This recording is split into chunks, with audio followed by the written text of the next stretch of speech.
been a pretty stellar number when it comes to Syngene. Let's talk about their CAPEX plans, the margin guidance. Jonathan Hunt is the MD and CEO who is joining in right now. Thank you so much for taking time out. You know, given the fact that you have maintained your top line guidance, it's been strong growth in Q2. Are you looking to revise your estimates?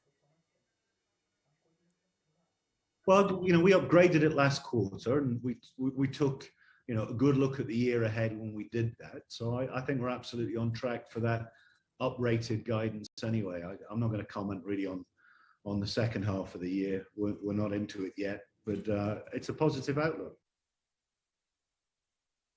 Okay, so that's the word coming as far as the top line is concerned. But let's talk about your margin show as well. It's been a good show when it comes to the margin profile, but when are we likely to see that 31% mark again? I mean, it tends to bounce around a little bit quarter over quarter.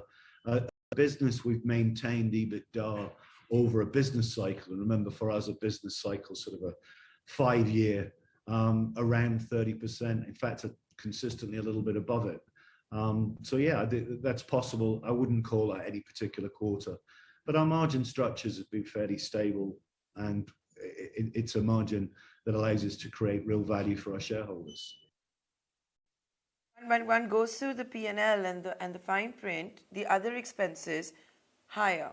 Why is that? I'm assuming this is a one-off. Is it one-off? Then it would moderate. Yeah, I mean, I'd broaden the question actually. It's an environment where there's some inflationary pressures, I think, at work in everybody's business. We've done a pretty good job of either absorbing those within the business. So I see the margin structure looks pretty stable.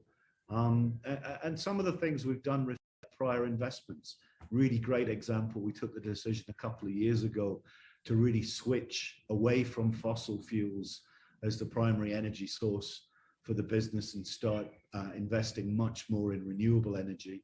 Our main campus is up at 90% renewable energy sourced. And of course, in an environment where we're seeing spiking oil prices, that's proved to be a very good decision economically. It was done actually around sustainability issues, but it's now helping us within our P&L. So I think everybody in all businesses are trying to absorb cost pressures, and we're doing pretty well on that front. Okay, so that's as far as the other expenses goes. Now, you spend what? I'm going through the fine print. $500 million on CAPEX. Done. What's next? What are the future plans? Yeah, well, we've got quite a big program ongoing. At the beginning of the year, we laid out $100 million CAPEX program for the year ahead. But half of that was to be deployed in our research divisions, in our research services business. So $50 million during the course of the year. And about a third of it, another 30 million, was going specifically into our biologics and our biologics manufacturing. And then the remainder of about 20 million was just across the business.